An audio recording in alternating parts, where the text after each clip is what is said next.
Today's topic is PCSing. If you know what that means, then you know that this video is for our military community.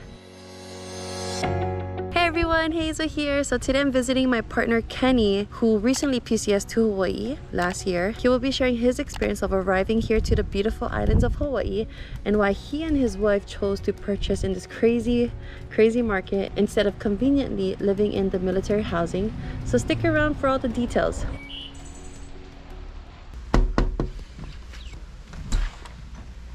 Aloha, Hazel. Come on in. Hi, Kenny. How's it going?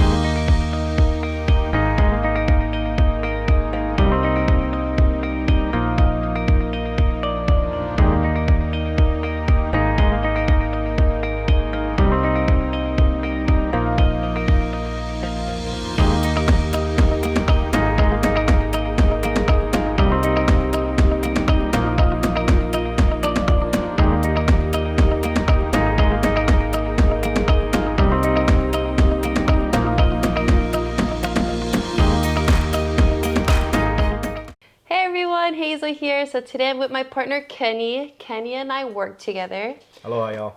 So Kenny, tell us your story. So I am a military spouse, husband of a lieutenant colonel in the Army. She's in her final duty station here. We're looking to potentially retire and stay, maybe go back closer to family. But and we have 2 kids and a dog, 4.5-year-old named Connor and 2.5-year-old named Dylan. So Kenny, when did you arrive here to Hawaii? It's been just over a year. We got here June 19th was our first day. We moved into the house about 7 or 8 days later. We got pretty lucky. Our household goods showed up pretty quick. Oh, nice. And how was that process, like flying here? Where'd you guys stay at? Sure. I mean, flying with kids is never easy. It's a long flight, but they did good. They were excited about coming to the island, seeing the house that mommy and daddy picked out. So they were excited, and they did well on the flight. We stayed at Fort Island. There's a Navy lodge there that fit the bill for us because it was pet friendly. We did a deposit, but we got the money back. We didn't have to pay it daily for the dog, and it was centrally located so Christina could get up to Schofield for signing in, and then get out to Shafter where she's stationed to sign in with the unit.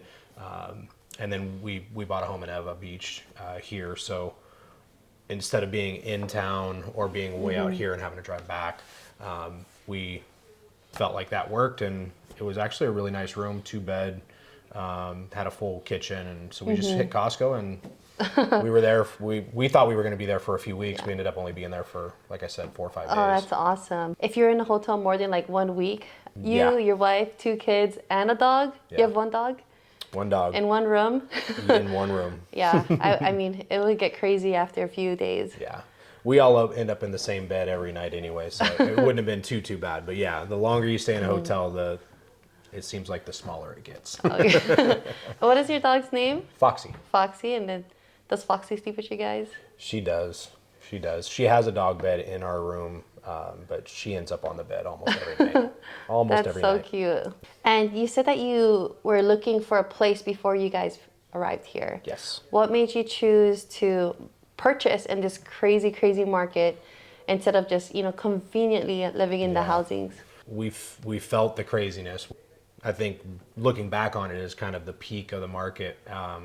Massive amounts of buyers. We were a part of a multiple offer situation, so we had to bid up. We had to do an escalation clause. We had to waive our appraisal, but we did that all with great knowledge and a great buyer's agent that represented us and gave us the facts that we needed to make those decisions in a smart way, even though it was putting it out there. But we decided to buy because in the military, you have the benefit of a VA loan option, which is 0 down. We chose to put money down for other reasons. We wanted to make sure that whatever we were going to do to invest was going to be in in the BAH that Christina's allowed for living off base here.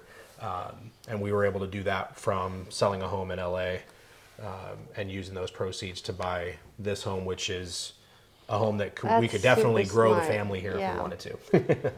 No, that's super smart because I know a lot of people who are PCSing to Hawaii, they just stay in the military homes because it's convenient. I would say probably 60-70% of the people that we know personally, outside of the business that you and I do, I would say people do still do that. Yeah. I don't think there's anything wrong with it. The government money that you're getting is untaxed, and it's additional income to be used if you choose to live out in the market. What they don't really tell you as a soldier or an airman or a sailor is you can do whatever you want with that money. You don't have to live on base. Yeah. And when you take untaxed money, put it out into the housing market, and whether it's a smaller stepping stone home that you have to maybe squeeze into for a few years, or if it's something like Christina and I, because we're on the back end of her career, it's still probably the best investment that you can make with additional money that you don't get that if you live on base. So you have a salary and a BAH as a military person. If you live on base, it's just salary. They take this additional income in exchange for that house, but you don't get that money back, and you don't get the house. If True. you use that extra money and buy a house, you get the house and whatever potential proceeds and equity and appreciation that you might be able to get out of it. And that's super smart. 2 to 3 years from now or 4 years, say things change and you do have to sell the house, you're sitting on a treasure. It's almost like you're gonna be taking home more than what you purchased the house for. And appreciation is very known here in Hawaii. And you guys could be taking home $50K or even more, maybe $100K down the line once you sell. Yeah, it was a pleasure and an absolute educational aha moment for us to understand what that Hawaii market is. There are markets out there where military might be making the smarter move to stay on base because the market fluctuates more or it doesn't appreciate as much. And in a short term, 2, 3, 4 years is much, much shorter, right, than the average lifespan, if you will, of a family living in a home. But here, at 4 to 5% year over year was what we saw being the very consistent number to where we felt comfortable, and we felt a lot less risk once we learned that. Investing here was as good as, really, and probably better than like stock market or crypto or anything else. Plus we get to live in and enjoy kind of the fruits of our labor while it appreciates. So very true. I couldn't see it any other way. We were super happy with the decision we made. Awesome. Oh, she's now on the couch. Oh yeah, she's chilling. Oh, she saw me looking at her. So how was it bringing Foxy here?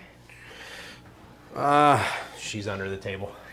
She's saying hi. She knows we're talking about her. Looking back on it, I actually can tell you that it was probably the hardest part. The hardest part. Having the kid. Hi, Foxy. Get down, girl. Foxy, come here. Come here. Getting Foxy vaccines updated, rabies checked. When you move to Hawaii, full disclaimer, we kind of just said, find a pet moving company and give us all the resource we need to make sure that it gets done right so that we can have Foxy with us as soon as we land. And there are services out there. You have to have the right vaccinations. You have to be up to date there. A physical health check with your vet on the mainland or where you're coming from. And then with the rabies, it's not just a rabies shot that has to be up to date. They actually want a blood test to be sent to the Veterinary Clinics of America headquarters in Kansas City to verify the absorption rate of the rabies. And if it's not right, then there's what's called a titer, which is like a booster shot. I know I don't necessarily want to talk about booster shots, but that's kind of what it is for dogs. That all has to happen in a timely manner. They have to sign off on all that paperwork, and then you get documents and certificates that you would put on a kennel that your dog's going to travel on. And then there's the travel. The travel is such that, right, there's, I think, only Alaskan and maybe Hawaiian Airlines certain will allow a dog to come on the plane with.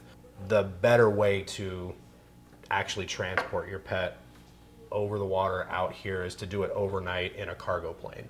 Overnight, okay. Because of temperatures. They just don't do well with that heat in that environment. And then the dog arrived actually before we did when we got here. And we planned it that way. And the pet moving service not only provided us with all the details of what we needed to do and when we needed to do it in the timeline, but they picked her up.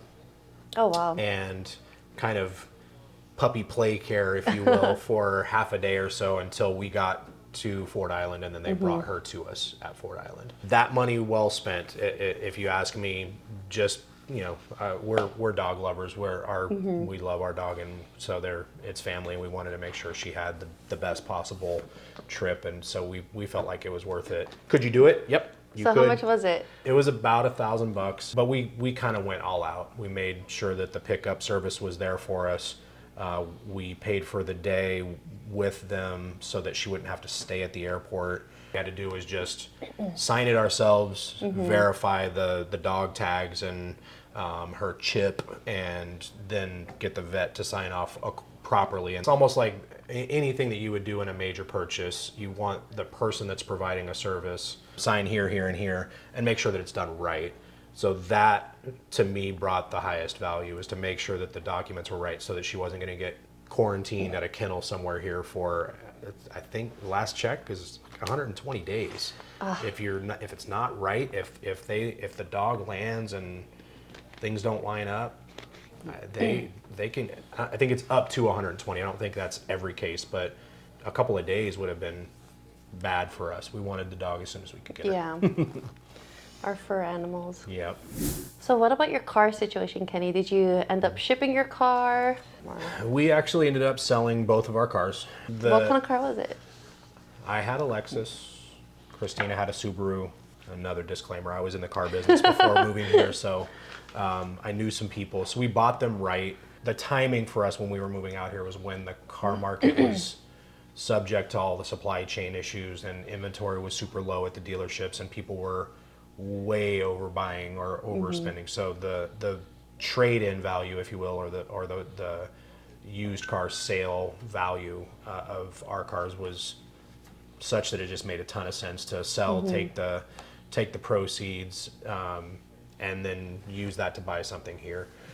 So we ended up selling. Yeah. That was our personal situation. A lot of folks do ship them. Okay, so were you kind of considering shipping it? Yeah. And we're really right up into the last, say, week or so, we had started with getting quotes and estimates on what it would cost to ship and how long it would take. Thought about doing that because although we knew we could sell our cars and actually make some money after paying them off, have a good amount of money to bring with us to buy here, the cars are a little bit more expensive here. Not necessarily by sticker price, not because of supply chain and because they're marking them up because of low inventory, but just because they're using different financial resources and they don't discount as much here. You know, Hawaii always is kind of a supply chain issue because we're in the middle of the water. Everything has to get shipped to us. Right. So we chose to sell and make some money rather than spending, you know, I would say it's probably at least $1,000 to $1,200 to ship here, and it would probably take a couple of weeks to 30 days. So when you arrived in Hawaii, you guys were just using a rental car? We rented a truck. And now you have a 4Runner. And now I have a 4Runner. Now you have a 4Runner. And that's great for like the island car. Especially off-roading and driving on the sand here. Yeah. I've always loved Toyota. I worked for Lexus and Toyota prior to coming into the real estate business. So everyone in Hawaii likes 4Runners. They even have like a 4Runner car show. Oh, really? Yeah. Like I think on like certain weekends, you'll see like a bunch of lifted 4Runners driving around the island. I feel like that's every day. Yeah. So Kenny, is there anything that you would have changed with your process coming here? Really, no. There are no regrets, and we feel super lucky and blessed to have kind of done it the right way, even though not knowing whether it was going to be the right way. It's always, you know, hindsight, but there are moments where I feel like maybe we could have gone with something a little bit smaller, but we've used our guest room 6 times your in house 12 is months. beautiful. Thank you. So yeah, no, I don't think we would have done anything differently. We feel like we did our homework in advance, and we're You guys definitely did your homework. knowledgeable about what to do. And we bought the house before we came, so that decision was done before we got here. Oh my god! So you guys flew in February, right? You were telling me. Yeah, we did a Valentine's Day weekend, just the 2 of us. Just house hunting. Yeah, the grandmas took care of the boys. Thank you again for, I know. Yeah. Gammy and Grandma JoJo, it was huge. One long weekend, we got here on a Friday. We took the first flight out. We actually went and saw 2 homes when we landed. So we saw a couple of homes on that Friday, all day Saturday. And then we saw only 3 or 4 on Sunday. And this was the last one that we saw.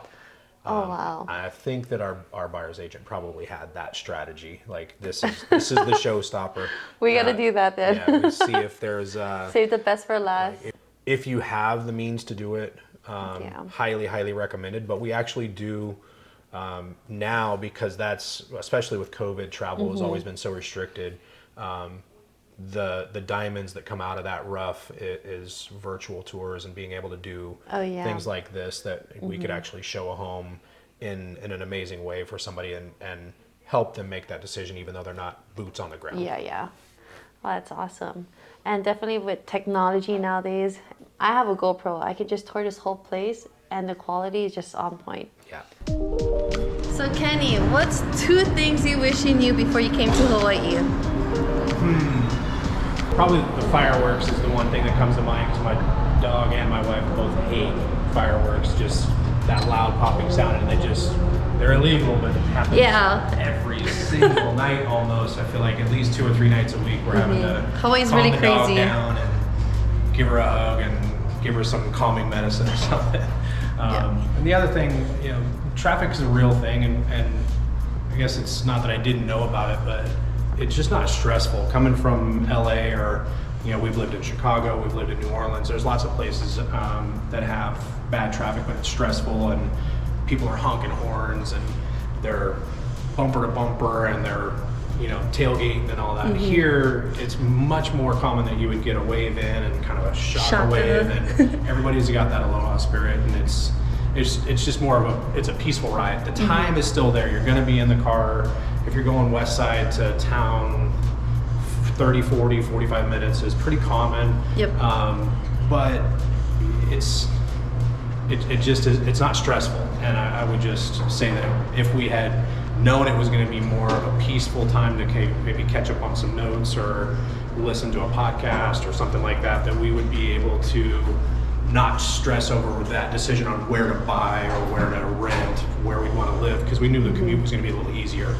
And there's always the balance where I have the luck of being in an office that's less than 5 minutes from our house here at Remax Law Home. So. Oh yeah, let's check out our office. So if you guys ever have any questions, feel free to come visit our office. I'll put our address right down below. 911123 Keanui Drive in Eva Beach. All right guys, so here's a sneak peek of Kenny's little paradise in his backyard. Welcome to paradise. Got lucky. Yep. Well, thanks Kenny for inviting me into your beautiful home. And glad to have you. I think we got to come back here and do some barbecue, us and the team. We can make it a team office. We can do a weekly meet here. It's doors open. And thank you guys for sticking around. If you guys ever have any questions, feel free to reach out to me or Kenny. I'll put our information down below. And if you got orders to come to Hawaii, feel free to reach out to us. We'd love to meet with you and share with you our favorite Pokeball plays and good information. We'd love to help. Understand that it's a stressful time. There's a lot to go over. There's a big move there, whether it's just you or if you have family coming and pets coming. I've done it personally.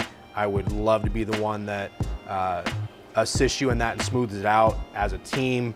If you are thinking of investing in a piece of paradise, we've got all kinds of good resources that we can help you with, and we'd love to connect and see if it makes sense for you guys.